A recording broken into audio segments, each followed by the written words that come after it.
नमस्कार।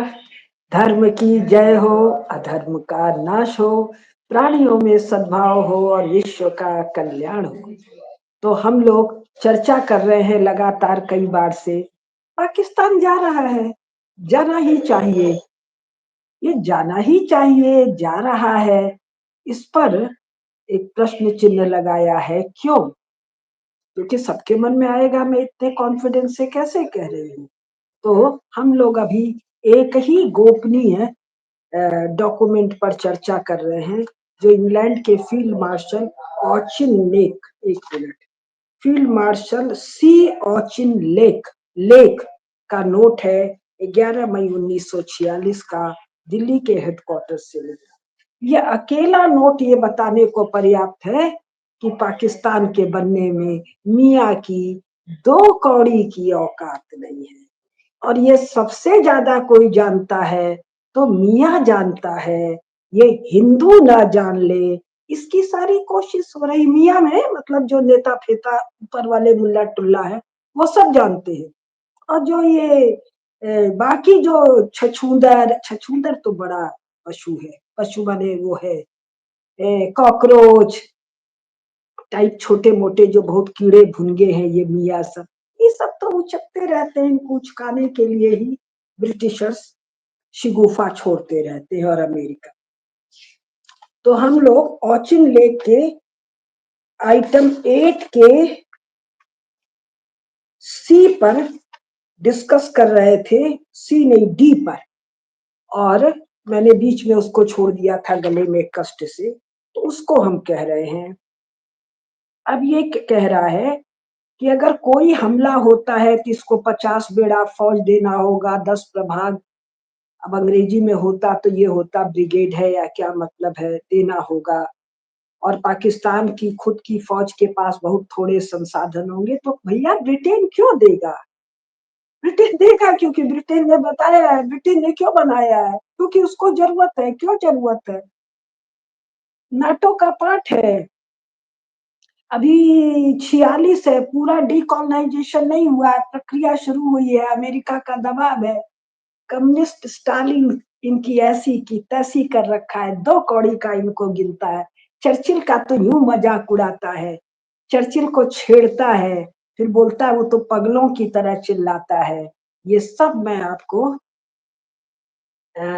सुनाऊंगी second world war के document से, जो डॉक्यूमेंट उनके वॉर कैबिनेट के लोगों ने अपने अपने मेमोयर्स में लिखा है। वो 4-5 लोग रहते थे उसमें, और 2-4 उनके असिस्टेंट रहते थे। उन्होंने जो लिखा है उसके आधार, ये तो लिखा, जहां तक मुझे ध्यान है, रूजवेल्ट ने लिखा है कि स्टालिन कैसे चर्चिल को छेड़ता था। वो सब सुनाऊंगी जब भोपाल जाऊंगी। अब ये कह रहा है, ये सभी सेनाएं चाहे ब्रिटेन द्वारा मुहैया कराई जाए या पाकिस्तान के द्वारा, सिवाय रसद के अपने रख रखाव के लिए कराची के बंदरगाह और वहां से अभियान के मुख्य क्षेत्र तक एकमात्र रेलवे लाइन पर निर्भर होगी, यानी भारत का एक हवाई अमला टाइफिस। भारत को कुल पता है पाकिस्तान का कच्चा चिट्ठा, अभी तो पाकिस्तान बना ही नहीं है ना भाई, ये तो भारत है ना, ये तो भारत भूमि है ना। तो भारतीय सेना को, भारत के लोगों को अपना सब क्षेत्र का चप्पा चप्पा ज्ञात है। उस पर तुम एक दूसरा लेबल चिपका रहे हो, पाकिस्तान। उसको भारत पार्ट 2 कह देते, या उसको तुम पश्चिमोत्तर भारत कह देते। नाम में ही सब कुछ रखा है। तो हम लोगों को पाकिस्तान नहीं कहना चाहिए, भारत क्षेत्र, पश्चिमी भारत क्षेत्र कहना चाहिए। वैसे पश्चिमी तो अफगानिस्तान और आधा ईरान है बाद में। तो एकमात्र रेलवे लाइन पर निर्भर होगा। और ये जो इरफान हबीब एंड कंपनी, रोमिला थापर और उसका बाप कौन, इरफान मोहम्मद हबीब या क्या है, ये सब गजना से और घूर से मोहम्मद को घोड़े पर दौड़ा के भारत पर सब आक्रमण करा देते हैं। क्यों? सब उजबग है, यहाँ से अपर स्टोरी खाली है, मिलिट्री वॉरफेयर का एबीसीडी नहीं जानते हैं। और उसको कोर्स में करवा के हम लोग जब कच्चे छोटे-छोटे थे 8 साल, 10 साल, 12 साल, 14 साल, तो हमारे चित्त में बैठा दिया। तो जिसको लॉजिस्टिक और सप्लाई लाइन कहते हैं, जो युद्ध की जान होती है, उसका ए बी सी डी ये सब जो अपने को इतिहासकार बने घूमते हैं, उसका क ख ग सब उनको नहीं पता है। तो फिर एकमात्र रेलवे लाइन पर निर्भर होगी कराची और उसके रास्ते दक्षिण और उत्तर पश्चिम की तरफ से हवाई हमलों के लिए खुले हैं। क्यों ये 15 अगस्त 1947 को तुम भारत बना रहे हो? और समुद्री रास्ते में भी पर्शिया की खाड़ी जो रूसी नियंत्रण में होगी के जरिए पनडुब्बी और सतही हमलों का शिकार हो सकते हैं। इस पर्शिया की खाड़ी कौन कोने से है बे? ये तो सिंधु सागर है ना। इसी को तुम लोग पेरिप्लस का सी कहते थे ना। यहीं पर सिंधु नदी गिरती है ना। पर्शिया की कौन सी नदी गिरती है? और सागर को तुम खाड़ी कहते हो और बाद में आजकल तुम इसको अरब सागर कहने लग गए हो। नाम का महत्व। तो हमको क्या कहना चाहिए? सिंधु सागर। तो जो पर्शिया की खाड़ी कह रहा वो पर्शिया के नियंत्रण में नहीं रहेगा, वो रूस के नियंत्रण में रहेगा। क्यों? कोल्ड वॉर, एक तरफ से रूस लड़ रहा है, एक तरफ से अमेरिका लड़ रहा है। उस कम्युनिस्ट रूस को नियंत्रित करने के लिए भारत क्षेत्र का ये हिस्सा अंग्रेजों को या वेस्ट को या नाटो को या अमेरिका को अपने कंट्रोल में चाहिए। 1940 से 1943 तक मध्य पूर्व मतलब मिडिल ईस्ट मियाँ लोग वाला क्षेत्र में सेना की आपूर्ति तब काफी मुश्किल थी। इसका डिटेल वो छोड़ दे रहे हैं। अब डी के बाद पी कह रहा है, अब होना तो चाहिए था डी के बाद ई। खैर, हिंदुस्तान और पश्चिमोत्तर पाकिस्तान, हिंदुस्तान, पूर्वोत्तर हिंदुस्तान और पश्चिमोत्तर हिंदुस्तान कहो कि बीच की सीमा, अब जो लाइन खींची जा रही है उसका डिटेल कह रहा है कि बीच की सीमा केंद्रीय या पूर्वी पंजाब के मैदानी इलाकों से गुजरनी ही चाहिए। इसका हिंदू मियाँ से कोई लेना देना, इसलिए रेडक्लिफ को बुलाया गया। रेडक्लिफ को कुछ पता नहीं है। जो ये फौज वाले थमाएंगे थ्रू माउंटबेटन, उस पर वो दस्तखत करेगा। उसको पूर्वी पंजाब के की सीमा केंद्रीय या पूर्वी पंजाब के मैदानी इलाकों से गुजरनी चाहिए और रक्षा की दृष्टि से समान रूप से बेकार उत्तरी राजपूताना और दक्षिण पंजाब के रेगिस्तान से होती हुई कराची के दक्षिण के समुद्र में मिल जाना चाहिए। अगर नहीं मिलेगा तो हम अंग्रेज सब हिज मैजेस्टीज गवर्नमेंट के आर्मी वाले भी उसकी रक्षा ना कर पाएंगे। अगर उसे रावी या सतलुज जैसी पंजाब की किसी नदी या फिर यमुना के पीछे ही चलना होता तो भी वह सही मायनों में रक्षा योग्य सीमा नहीं साबित होती। किसी देश की नेचुरल बाउंड्री तो नेचुरल अवरोधों के आधार पर होती है ना। वहां पर ये जो पाकिस्तान बना रहे हैं ये मार खा जाएगा। Artificial, arbitrary, illegal nation state. इसलिए हम बता रहे हैं वहां से लाइन खींचो। पूरे अफ्रीका की लाइनें देखिए स्केल से खींच दिए। अमेरिका और कनाडा की लाइन देखिए स्केल से खींच दिए। क्यों? सब artificial, arbitrary, illegal, therefore transitory nation state. वो भी जा रहे हैं, ये भी जा रहे हैं। भावी विश्व को, भावी वैश्विक शक्तियों को, जो अभी भी रूस और अमेरिका है, इनकी आवश्यकता नहीं है। हिंदुस्तान के भीतर से पाकिस्तान की सीमाओं तक चल रहे संचार समुचित रूप से अच्छे हैं और सामान्य सीमा के उत्तरी सेक्टर में अच्छी खासी थल सेना के रख रखाव में सक्षम है। भारत जो हम काट पीट रहे हैं, बचा हुआ भी दमदार है।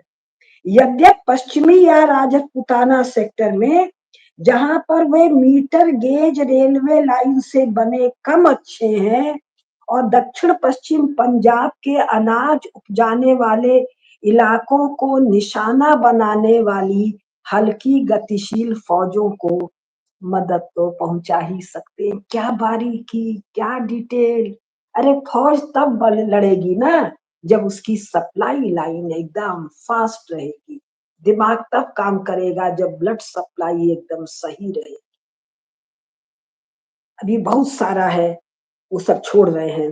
हिंदुस्तान द्वारा जमीनी हमले की गंभीरता। पाकिस्तान को वापस पा लेने में हिंदुस्तान हमला करेगा। हमला को रोकने के लिए गांधी चाहिए, हमला को रोकने के लिए नेहरू चाहिए। हिंदुस्तान द्वारा जमीनी हमले की गंभीरता उसके द्वारा विकसित उद्योगों, कच्चे माल और संसाधनों की विकास की सीमा पर निर्भर करेगा, जो निश्चित तौर पर पाकिस्तान से कई गुना ज्यादा बढ़ेंगी। जो दीमक खाया हुआ, चरमराया हुआ है, ब्रिटिश फील्ड मार्शल लिख रहा है, उससे ये सब हमको डराते हैं। प्रोपोगेंडा का असर, नरेटिव का असर। साथ ही रूस जैसे किसी विदेशी मददगार से प्राप्त कर्मचारियों, हथियारों और गोला बारूद की सहायता की मात्रा पर भी, यानी हम रूस को कंट्रोल करने के लिए पाकिस्तान लेंगे तो रूस लुढ़क के भारत की तरफ जइबे करेगा, पहले से तय है। एक तरफ नाटो है तो दूसरी तरफ वार्सा होगा ही। एक बड़े पैमाने पर युद्ध जैसे अभियान, चाहे समुद्र में, जमीन पर या हवा में, एक आधार की हैसियत से पाकिस्तान की तुलना में हिंदुस्तान हमेशा श्रेष्ठ रहा है और रहना चाहिए। पश्चिमोत्तर भारत की तुलना में पूर्वोत्तर भारत श्रेष्ठ रहा है और रहना ही चाहिए, जबकि क्योंकि उसके संचार साधन काफी कम केंद्रित है, अतः समुद्र या हवा से हमलों के प्रति कम असुरक्षित है, स्कैटर्ड है, उसको डिस्ट्रॉय करना मुश्किल है। वस्तुतः हिंदुस्तान आधुनिक युद्ध के लिए एक सक्षम आधार है, जो कि पाकिस्तान कभी नहीं बनेगा। भारत का जो क्षेत्र हम काट के ले जा रहे हैं, उसके अलावा कोई उपाय नहीं है, बट गुड फॉर नथिंग। यह मानकर कि जब तक पर्याप्त थल सेना और वायु सेना का पर्याप्त विकास नहीं कर लेता भारत, जो कि वह बहुत जल्दी कर सकता है। क्यों कर सकता है भाई, पाकिस्तान क्यों नहीं कर सकता है? हिंदू योद्धा समाज है, मियाँ धोती उतार कर सलवार पहनने वाला, अपना देह का प्राइड का अंग को भंग कराने वाला, कायर गया बीता लिज लिजा समाज भी नहीं है। यह निश्चित लगता है कि अगर पाकिस्तान पर हिंदुस्तान बिना रूस की खुली मदद के हमला कर दे, तो ब्रिटेन को पाकिस्तान की एकता को सुनिश्चित करने के लिए भारी मात्रा में थल सेना, ये सेना वो सेना देना पड़ेगा। इसकी अपनी औकात तो कुछ नहीं, काहे ब्रिटेन इतना देगा? मियाँ लोग कहते हैं लड़के लिया है पाकिस्तान, हंस के लेंगे हिंदुस्तान या वाइसी बन। तुम्हारी औकात नहीं है। ये कौन कह रहा है? जिसके तुम औजार हो, छुरी की औकात नहीं है। मक्खन, अमूल मक्खन काट के निकाल ले, जब तक उस पर ब्रिटिश हैंडल, अमेरिकन हैंडल नहीं लगता। तो मियाँ की औकात छुरी है, छुरी है, छुरी है, कुछ तुम्हारी औकात नहीं है। ये फील्ड मार्शल लिख रहा है। ये सभी सेनाएं अपने रख रखाव के लिए कराची के एकमात्र बंदरगाह और लाहौर से भटिंडा तक रेलवे के 800 मील पर निर्भर करेगी। ये रेलवे अपनी कुल लंबाई तक राजपुताना के बेस में आधारित दुश्मनों की गतिशील फौजों और काठियावाड़ और राजपुताना के मौजूद एयरफील्ड में आधारित वायुसेना द्वारा हमले के लिए खुली रहेगी। न्यू चट्ट से भारत की हिंदू सेना, मियाँ Pakistan creation of HMG label लगा रहे हैं कि नहीं, ये भी एक इंडिपेंडेंट नेशन स्टेट। क्योंकि अगर लेबल ना लगाते, ब्रिटिश उसमें रखते, तो भारत कहता कि हम इसको अपना क्षेत्र है स्वाधीन कराएंगे, तो इस पर एक तमगा लगाओ, ये एक इंडिपेंडेंट नेशन स्टेट है, इसकी अपनी सॉवरेनिटी है जिसकी रक्षा ब्रिटेन करेगा। यदि पाकिस्तान पर उत्तर पश्चिम से रूस और दक्षिण पूर्व से हिंदुस्तान एक साथ हमला करते हैं, जैसा कि संभव है, तो कह रहा है रक्षा करना संभव नहीं होगा, बहुत सारा कह रहा है। अब थोड़ा सा बस और बचा है, वो हम पढ़ दे निष्कर्ष। इतना सब गाना गाने के बाद और ऐसे 50 डॉक्यूमेंट है, 2-4 हम और सुनाएंगे।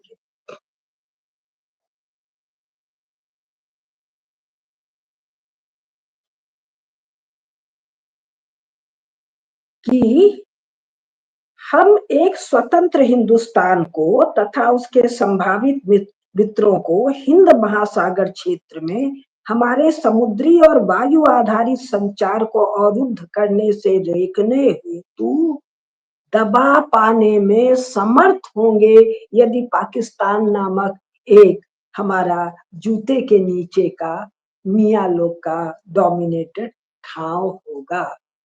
ब्रिटिशर के जूता रखने के लिए, जिसको कहते हैं ना मिलिट्री बूट, तो ये पूरे हिंद महासागर का जो पूरा पहले कथा बताया है, इसको यदि भारत से सुरक्षित रखना है, यानी पाकिस्तान ना बनता, तो नेताजी सुभाष चंद्र बोस 1943 में ही ब्रिटेन को उसकी औकात में ला देते। तो नेहरू क्या कहता है, हम सुभाष बाबू से लड़ने जाएंगे एक छड़ी उठा के ऐसे ऐसे करके, यानी जन्मजात नौकर है। हे मेरे नरेंद्र मोदी जी, हे मेरे नरेंद्र, जोकर को डायनेस्टिक मत कहो, लज्जा होती है। कोई पॉलिटिकल गेम हो और कोई शब्दावली ढूंढ लो, हमारे वीर नरपुंगव महा सम्राटों का अपमान न करो, ये साला जोकर है, जोकर। इसके जोकरई की कथा कभी कहेंगे तो 10-5 ब्रिटिश मेमोयर से हम सुना देंगे आपको। चावन लाई इसको किस ग्रेड का जोकर मानता है, वो मैं आप लोगों को सुना दूंगी। चावन लाई ने लिख के माओ को सुनाया है, सब डॉक्यूमेंटेड। फिर ये कहता है इससे मध्य पूर्व के मुस्लिम देशों पर अपना प्रभाव, अपना माने ब्रिटेन का प्रभाव बनाए रखने के लिए हिंद महासागर और भूमध्य सागर की दिशा में रूस की प्रगति को रोकने के लिए मदद मिलेगी। इसलिए बना डालो, बहुत मुश्किल है, लेकिन क्या करें, रूस को रोकना है, इस पूरे क्षेत्र से तेल ले जाना है, ये सब उत्पाती है, बदमाश है, विश्वस्त नहीं है, तो हमारे बूट को रखने के लिए। तो ये पाकिस्तान क्या है, पाकिस्तान के रूप में ये वेस्ट के मिलिट्री बूट का ठाव है, और हिंदुस्तान के रूप में इनके लिए काल है। तीसरा, यदि स्लोट में दिए गए तर्क सही अनुमानों पर आधारित है, तो यह पूरी तरह से स्पष्ट है कि इन उद्देश्यों में से पहला अप्राप्य है, नहीं मिलेगा, क्योंकि उसकी प्राप्ति के लिए एक विशाल युद्ध के छिड़ जाने की सूरत में जिस विशाल सेना की जरूरत होगी, वह ब्रिटिश कॉमनवेल्थ के पास उपलब्ध संसाधनों पर निर्भर है, जो कि उसके पास है नहीं। हाँ, चौथा फिर छोड़ दिया मैं। फिर कहता है यदि हम हिंद महासागर इलाके में समुद्र या वायु द्वारा आजादी से घूमने की ताकत कायम रखना चाहते हैं, तो ऐसा हम एक संयुक्त भारत में ही कर सकते हैं। संयुक्त भारत ना बाबू, भारत में ही कर सकते हैं, अभी डिवाइड नहीं हुआ है 11 मई 1946 को। तो फील्ड मार्शल क्या कह रहा है, ये डिवीजन हमारे काम का नहीं है, हम ऐसा संयुक्त भारत में ही कर सकते हैं, जो कि इस राष्ट्रमंडल का एक स्वैच्छिक सदस्य होगा, जो कि अपनी प्रतिरक्षा को अपने संसाधनों की सीमा तक बांटेगा। Sign CJ आर्चिन। एक ठोकर, इतना बवाल करके भी इनका काम नहीं बना।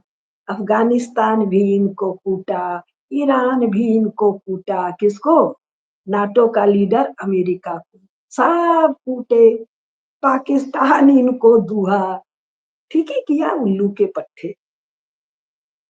तुम्हारा फील्ड मार्शल लिख रहा है, इससे नहीं भारत से हमारा काम बनेगा। तो अब पिछले 30-40 साल में जो जियोपॉलिटिकल स्ट्रैटेजिक जो बहसें अमेरिका में चली हैं, उन्होंने तय किया है दुनिया भर की चीजें, वो दूसरा विषय है। आज का सार ये है कि फील्ड मार्शल कह रहा है पाकिस्तान बना भी दे, बहुत खर्चा आएगा और काम भी नहीं। नमस्कार, अगले में मैं आप लोगों से अनुमति चाहूंगी, ऐसे 2-4 डॉक्यूमेंट मैं आपको और पढ़ के सुनाऊं। नमस्कार, अपनी टिप्पणियां आप लिखेंगे तो मुझे बहुत आनंद होगा, और जो जानकार लोग हैं वो अगर ढूंढ सके तो ऐसे लंबे लंबे दसों दस्तावेज है, दसों डॉक्यूमेंट है, अभिलेख है, अभिलेखागार में होंगे, उनको भी ढूंढ कर पढ़ा जाना चाहिए।